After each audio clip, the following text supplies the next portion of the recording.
अगर आप थोड़ा भी ध्यान से देंगे तो आजकल ऐसी घटनाएं बहुत आ रही हैं कि जब जवान बच्चे जगह जगह पर मारे जा रहे हैं या जेल में जा रहे हैं, उनका भविष्य खराब हो रहा है। और ये सब पढ़े लिखे बच्चे हैं, खासतौर से SC ST और OBC समाज के, भारत के लोग।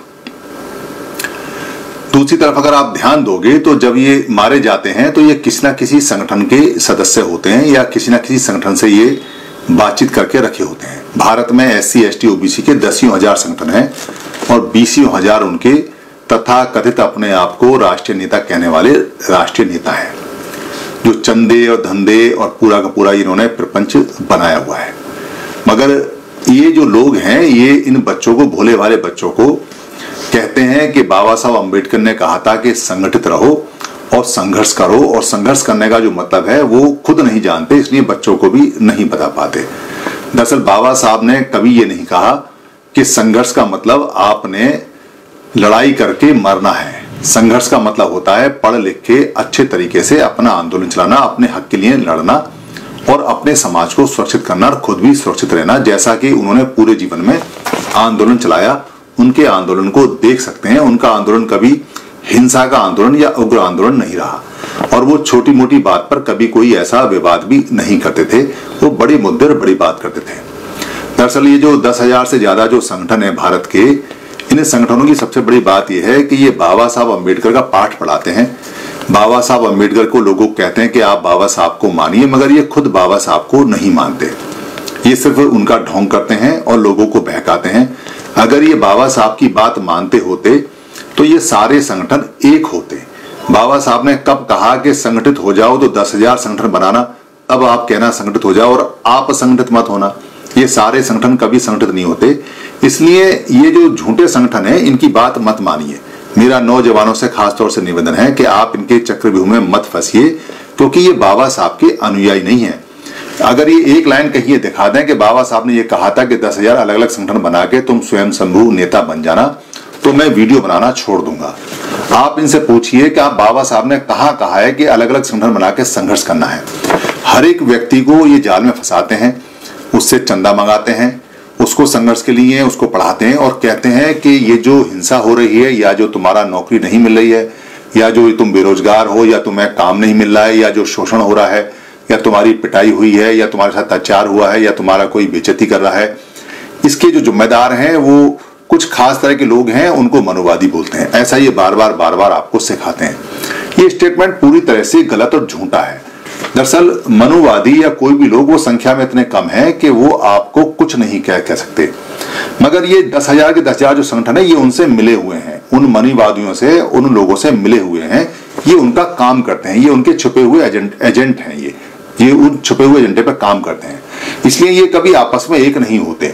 अगर ये एक हो जाए तो इनकी संख्या ज्यादा है और इनकी संख्या ज्यादा होने की वजह से सारे जितने भी बेरोजगार लोग हैं, युवक हैं, उनका काम बन जाएगा। उन्हें कोई छेड़ेगा नहीं, उन्हें कोई परेशान नहीं करेगा, उनको नौकरी मिल जाएगी, उनको खाना मिल जाएगा, उनको सभी सही तरीके से बात करेंगे। देश उनका है तो उनके देश में उनकी जो मान्यता है वो उनके पास में तुरंत आ जाएगी। मगर ये 10,000 के 10,000 जो संगठन हैं ये इतने निकम्मे, नालायक और ये आधे बुद्धिजीवी हैं कि ये सिर्फ इसलिए है कि ये कुछ करते वर्ते तो है नहीं और नेतागिरी करने के लिए इनको किसी ने कहा भी नहीं है। ये स्वयं शंभू नेता हैं, अपनी मर्जी से खुद ही नेता बनते हैं। कभी पब्लिक ने इनको नहीं कहा कि तुम नेता बनो। नेता बनने के बाद में ये धौंस जमाते हैं कि अब हम संगठन बनाया है, तो ये पैसे के लिए अपने एजेंट छोड़ते हैं। लोगों को कहते हैं कि आप हमारी पर्ची लो और इसका पैसा करो, हम ये करेंगे वो करेंगे। किसी के पास कोई प्लान नहीं है, किसी के पास कोई स्ट्रेटजी नहीं है और ये एक जो नेता है दूसरे नेता के या दूसरे के यहाँ जाने के लिए देता नहीं है कार्यकर्ताओं को और उनकी बुराई करता है। आपस में ही ये अपनी शक्ति से दूसरी शक्ति को तोड़ते रहते हैं और इल्जाम लगाते हैं मनुवादियों के ऊपर। मनुवादियों पर जो इल्जाम लगाता है, आप सच मानना कि वो आपका नंबर 1 का दुश्मन है, गद्दार है। क्योंकि बाबा साहब ने कब कहा था कि तुम अलग अलग होकर मनुवाद पे आक्रमण करना? उन्होंने कब कहा था कि तुम संगठित मत होना? उन्होंने कब कहा था कि तुम बच्चों को मरने के लिए छोड़ देना? ये सारे नेता जब बच्चे को मानसिक रूप से बीमार कर देते हैं, उसकी कमजोरी का फायदा उठाते हैं और उसे लड़ने के लिए अकेला भेज देते हैं, तो उसकी मौत के बाद में वहां भाषण देने चले जाते हैं, उसकी लाश पे जाके नेतागिरी करते हैं, उसका खून पी पी के बड़े होते हैं। परिवार बहुत ज्यादा गम में होता है, उस उस परिवार को बेचारे को ये पता ही नहीं है कि ये नेता वहां राजनीति कर रहा है, अपना चेहरा चमका रहा है या भाषण दे रहा है। और इससे भी बुरी बात तो ये है कि एक मौत पे 10 तरह के नेता जाते हैं और 10 तरह की वहां बात करते हैं, सहायता करने की बात करते हैं। अरे अगर तुम 10 के 10 नेता इकट्ठे होकर वहां चले जाओ, 10 के 10 संगठन में इकट्ठे होकर चले जाओ, तो वो बच्चा कभी मरे ही ना। अगर तुम सारे इकट्ठे हो जाओ तो किसी परिवार का बच्चा कभी मरे ही ना।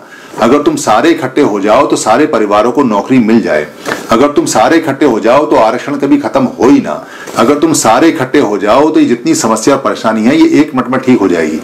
मगर ये नेता उन लोगों से इस कदर मिले हुए हैं मनुवादियों से कि ये बाबा साहब का नाम ले लेके रोज बाबा साहब की बेइज्जती करते हैं, रोज बाबा साहब को जूते मारते हैं, रोज बाबा साहब को ये बदनाम करते हैं। बाबा साहब ने कब कहा था कि तुम अलग संगठन बनाना?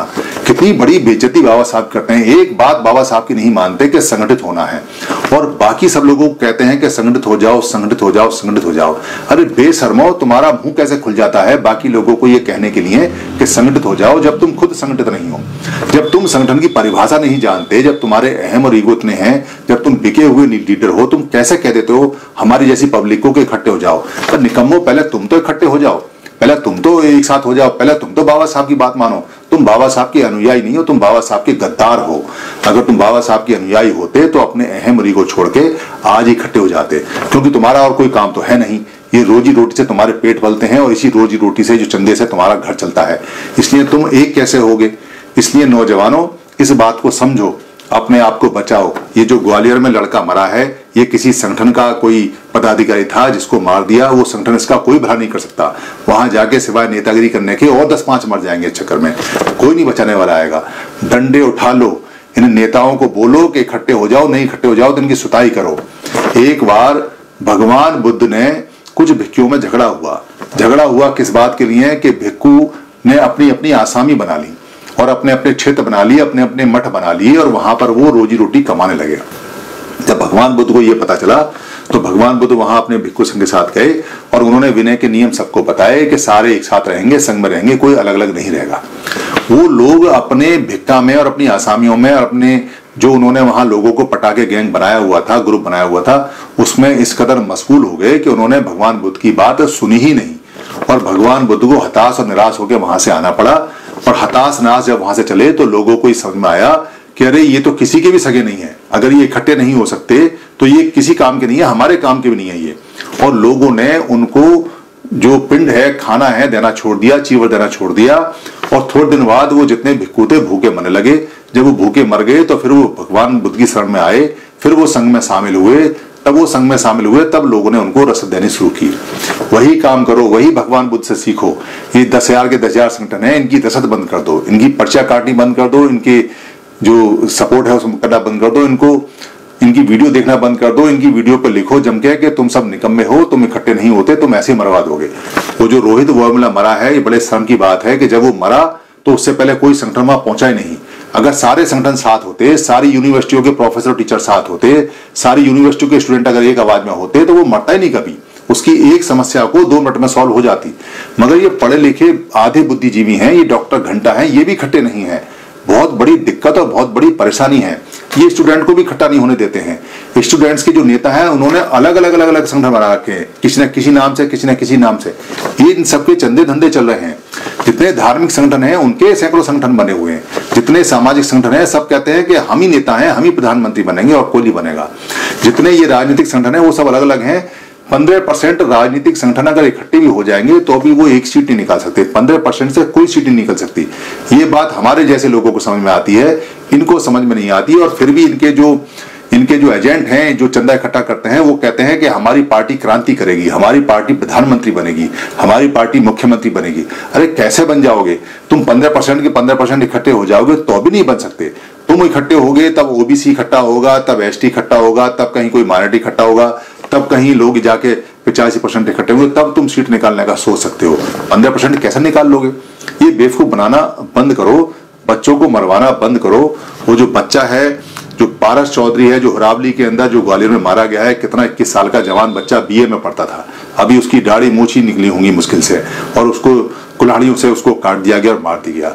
जो डॉक्टर तड़वी थी, डॉक्टर तड़वी का क्या था उसको सिर्फ जानकारी नहीं थी। अगर डॉक्टरों का सारे भारत में एक संगठन होता है SC ST OBC का, उसको कोई परेशानी आई है तो परेशानी उसको आती ही नहीं।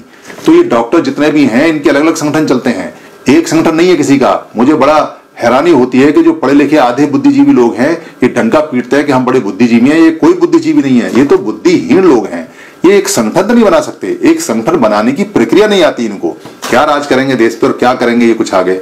जो इनको सुनाते हैं वो ठीक ही इनको सुनाते हैं और ठीक ही कहते हैं। आप नौजवान हो, आप समझ जाओ अभी मौका है, डंडा उठा लो, इनकी सुताई करना शुरू करो, इनका राशन पानी करना बंद करो। जब तक सारे इकट्ठे होके ना आ जाए तब तक कोई सपोर्ट नहीं, ना सपोर्ट है, ना वोट है, ना उनको चंदा है, ना धंधा है, ना उनकी मान्यता है, ना उनसे बातचीत करनी है। चाहे जिस संगठन में आप रहते हो वो हो या संगठन कोई भी हो, संगठन सारे एक सही हैं। इसलिए अपने संगठन को अच्छा ना बता के सारे संगठनों को कहो कि सब इकट्ठे होकर आ जाओ। देश में कम से कम 1 लाख नेता चाहिए, सारे इकट्ठे हो जाएंगे तो भी 1000 से ऊपर नेता नहीं बैठेंगे। तो अभी तो 99,000 नेता और बनाने पड़ेंगे, इसलिए कहीं कोई दिक्कत नहीं आ रही है। और प्रधानमंत्री यहाँ किसी का नंबर नहीं आने वाला है। 15% लोगों का प्रधानमंत्री नहीं बनता, प्रधानमंत्री बनता है 70-80% लोगों का। जब तक 70-80% लोग नहीं बनोगे प्रधानमंत्री नहीं बन सकता। इसलिए नौजवानों अपने आप को बचाओ, देश को बचाओ, देश की तरक्की को बचाओ। देश बहुत ज्यादा परेशानी में है। ये जितने भी लोग हैं बड़ी मेहनत से आगे बढ़े हैं, इनके बच्चे मारे जा रहे हैं और ना मरे, इसलिए सावधान हो जाओ। धन्यवाद।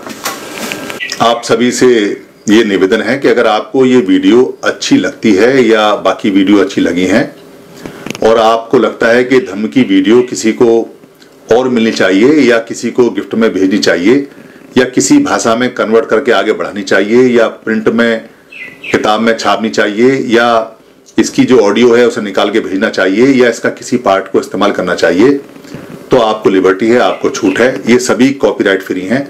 आप अपने फेसबुक पे, अपने पेज पे, अपने ट्विटर पे या अपने हैंडल पे या लिंक को कहीं भी शेयर कर सकते हैं, कहीं भी चला सकते हैं। आप यूट्यूब पे भी चला सकते हैं, अपने नाम से चला सकते हैं।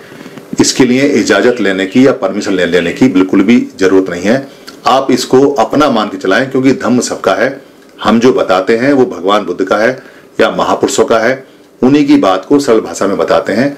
हमारा सिर्फ इतना राइट है इस पे कि हम इसको लोड कर देते हैं, बाकी सारी ये पूंजी आपकी है। धन्यवाद।